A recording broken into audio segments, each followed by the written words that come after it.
Good morning students. मैं Abhishek Kumar GS पारा medical college Hajipur से आप लोगों का पुनः स्वागत करता हूं। स्टूडेंट्स, हम लोग रेस्पिरेटरी सिस्टम पढ़ रहे थे, तो रेस्पिरेटरी सिस्टम में आज जो हमारा टॉपिक है वो है ट्रैकिया पे। ठीक है, तो आज हम लोग जानेंगे ट्रैकिया का फंक्शन और एनाटॉमी जानेंगे। ठीक है, तो आइए देखते हैं ट्रैकिया के बारे में। Trachea is a 10 to 11 centimetre long continuous pathway from लैरिंग्स which extends downwards up to fifth thoracic vertebra. Here is splits at the carina, right and left bronchi, entering the respective lungs. It lies in the median in the front of esophagus. Trachea is composed of 16 to 20 C-shaped ring of hyaline cartilage, lying one above the other. It is a conducting zone. That means trachea के बारे में बताया जा रहा है कि क्या है, ये 10 से 11 सेंटीमीटर लंबा पाथवे है। दैट मीन्स क्या है, 10 से 11 सेंटीमीटर लंबा पाथवे है जो कि कहाँ से, लैरिंक्स से होकर हमारा जो फिफ्थ थोरेसिक वर्टिब्रा होता है वहाँ तक ये ट्रैकिया होता है। ठीक है, फिर क्या होता है कि वहाँ पे फिफ्थ थोरेसिक वर्टिब्रा के पास स्प्लिट्स कर जाता है। दैट मीन्स वहाँ पे विभाजन हो जाता है।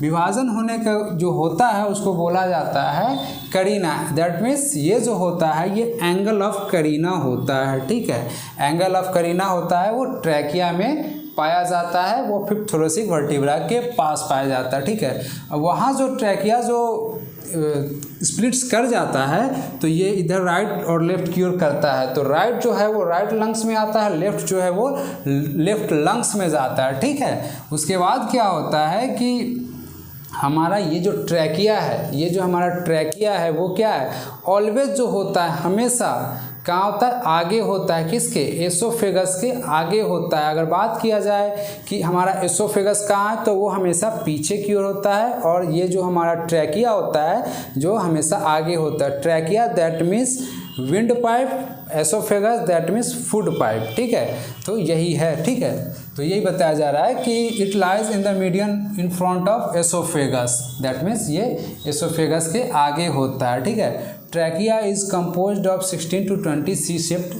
तो यहाँ पे ये जो इस प्रकार का ट्रैकिया का जो संरचना है, ट्रैकिया जो बना है वो कैसे बना है, इस प्रकार का सी शेप्ड का 16 से 20 सी शेप्ड मिला है ना, इस प्रकार से तब ट्रैकिया का निर्माण हुआ है। तब ट्रैकिया का निर्माण हुआ है। ये जो होता है क्या है, एक प्रकार का कंडक्टिंग जोन है। यहाँ पे एक्सचेंज का काम नहीं होता है, एक्सचेंज एयर नहीं होता है। ये सिर्फ एक क्या है, एक पाथवे है, एक रास्ता दे रहा है किसको, लंग्स को एयर तक जाने को, लंग्स में एयर चला जाए, इसके लिए क्या कर रहा है, सिर्फ रास्ता दे रहा है। ठीक है, ये रास्ता देने का काम कर रहा है, जो कि नोज से फायरिंग्स लैरिंग्स होते हुए ट्रैकिया के माध्यम से कहाँ जाता है, फिर ब्रोंकाई होता है। ये दो स्प्लिट्स कर जाता है तो ये दो हो जाता है, विभाजन होने के बाद ब्रोंकाई का निर्माण हो जाता है। ठीक है, अब फिर देखते हैं कि हमने ट्रैकिया देख लिया।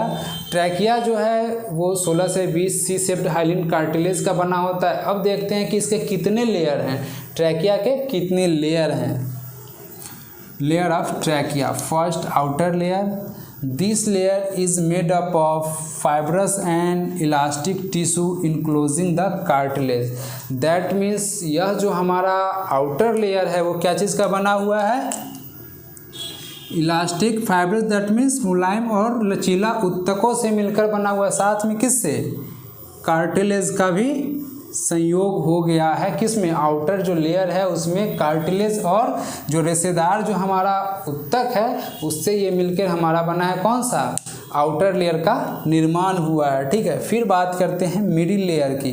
मिडिल लेयर में क्या है, this layer is made up of cartilages and bands of smooth muscles winding around the trachea helically.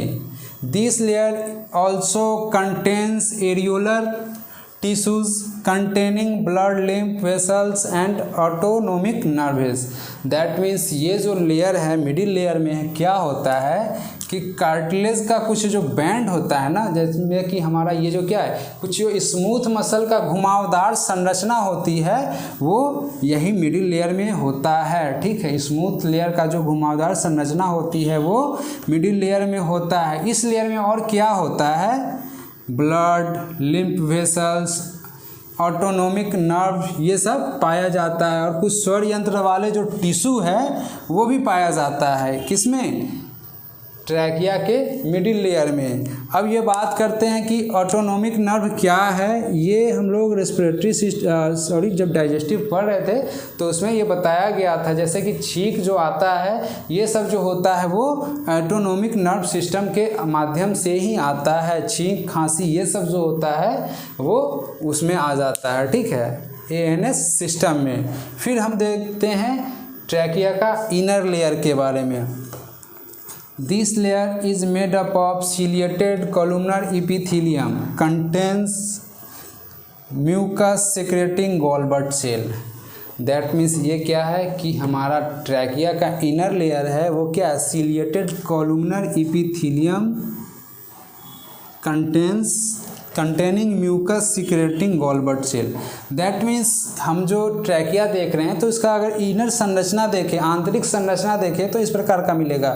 ये हमारा इनर लेयर है। ठीक है, तो उसमें क्या है कि गॉलबट सेल का संरचना हुआ है, गॉलबट सेल का, और उसके ऊपर जो है वो सीलिया नामक इस प्रकार का होता है। ये क्या होता है कि जब भी एयर जाता है, जब हम रेस्पिरेशन करते हैं, सांस लेते हैं, तो कुछ गंदा जो पार्टिकल्स होता है एयर के माध्यम से वो भी जाता है। तो क्या होता है कि ये जो गॉलबट है वो क्या करता है, म्यूकस को सीक्रेट करता है, म्यूकस को सीक्रेट करता है। तो क्या हुआ कि यहाँ से एयर गया, एयर में कुछ अगर डस्ट पार्टिकल है तो क्या करेगा कि यहाँ पे आएगा, सीलिया है उसको रोकेगा। और गॉलबट सेल क्या है कि म्यूकस सीक्रेट करता है, इसे आसानी से यहाँ पे चिपक जाता है। गॉलबट सेल एक म्यूकस को सीक्रेट करता है जिससे जो भी गंदगी या फिर डस्ट पार्टिकल होता है वो जाके वहाँ पे चिपक जाता है। ठीक है, फिर वो आगे वहाँ पे जमा होने के बाद जब हम चीखते हैं तो वहाँ से वो उस माध्यम से वो बाहर आ जाता है। ठीक है, या फिर बलगम जो होता है वो कैसे बाहर होता है वो भी बताया जाता है कि ट्रैकिया में अगर बलगम आ जाता है तो कैसे हम लोग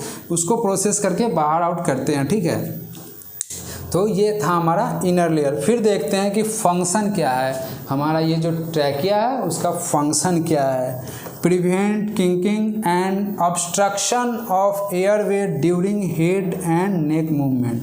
दैट मीन्स क्या है कि ये इस प्रकार का संरचना ही है ना, ट्रैकिया का संरचना देखा जाए तो ये क्या है, हाइलिन कार्टिलेज का बना है और कुछ मसल्स का बना है। तो ये क्या होता है कि इस प्रकार का संरचना है ना कि ये एक दूसरे पे चढ़ा हुआ है, एक दूसरे के साथ ज्वाइंट है, एक दूसरे के साथ ज्वाइंट है। तो हम क्या करते हैं कि जब भी सर या फिर हेड को कुछ भी मूवमेंट करते हैं तो ये क्या करता है कि हमारा जो ट्रैकिया है उसको क्लोज होने नहीं देता है। इस प्रकार का ये संरचना ही हुआ है किसका, ट्रैकिया का। ठीक है, warm and humidifies air filters the inhaled air. That means हम लोग जो हवा को इनहेल करते हैं उसको क्या करता है, अकॉर्डिंग टू वेदर, मौसम के अनुसार ठंडा, गर्म या फिर शुष्क बनाने का ये काम करता है, ट्रैकिया करता है। मौसम के अनुसार ये उस प्रकार का काम करता है। फिर देखते हैं कफ रिफ्लेक्स का काम करता है, प्रिवेंट ट्रैकिया फ्रॉम क्लप्स। ये संरचना इस प्रकार का है कि ये कभी बंद नहीं होता है, हमेशा ओपन रहता है। अब देखते हैं कि कफ रिफ्लेक्स का कैसे काम करता है। जब भी ट्रैकिया में कुछ भी कफ है तो ये रुक जाता है। तो क्या होता है कि हम जोर का इनहेल करते हैं जिससे कि क्या होता है, ट्रैकिया इनहेल हाइलिन कार्टिलेज का, तो इसका जो डायमीटर होता है वो बढ़ जाता है, डायमीटर है वो बढ़ जाता है। तो फिर आसानी से वो जो कफ है वो फ्री हो जाता है। फिर एक बार हम लोग इनहेल करके उसको बाहर कर देते हैं। ठीक है, पहले जोर का सांस लेते हैं जिससे कि हमारा ट्रैकिया है वो बड़ा हो जाए, फिर उसको आसानी से बाहर किया जा सके। ठीक है, तो ट्रैकिया के बारे में हम लोगों ने देखा। एनाटॉमी फिजियोलॉजी में यही था कि इसका शेप जो था वो कितना था, 16 से 20 सी शेप हाइलिन कार्टिलेज का बना हुआ था। ये हमको ट्रैकिया मिलेगा कहाँ पे, ये हमको लैरिंक्स के नीचे फिफ्थ थोरेसिक वर्टिब्रा तक जो एरिया है वो ट्रैकिया का मिलेगा, और मिलेगा एसोफेगस से आगे मिलेगा। ठीक है, फिर वहाँ पे एंगल्स स्प्लिट्स कर जाता है, जहाँ पे वो हो जाता है ब्रोंकाई का निर्माण हो जाता है, जो कि रेस्पेक्टिव लंग्स में जाता है, राइट के लिए राइट और लेफ्ट के लिए लेफ्ट में जाता है। ठीक है, इसके 3 लेयर थे, फिर इसका फंक्शन हम लोगों ने देखा। ठीक है, तो इतना ही आज के लिए, फिर मिलेंगे अगले वीडियो को लेकर। Okay, thank you.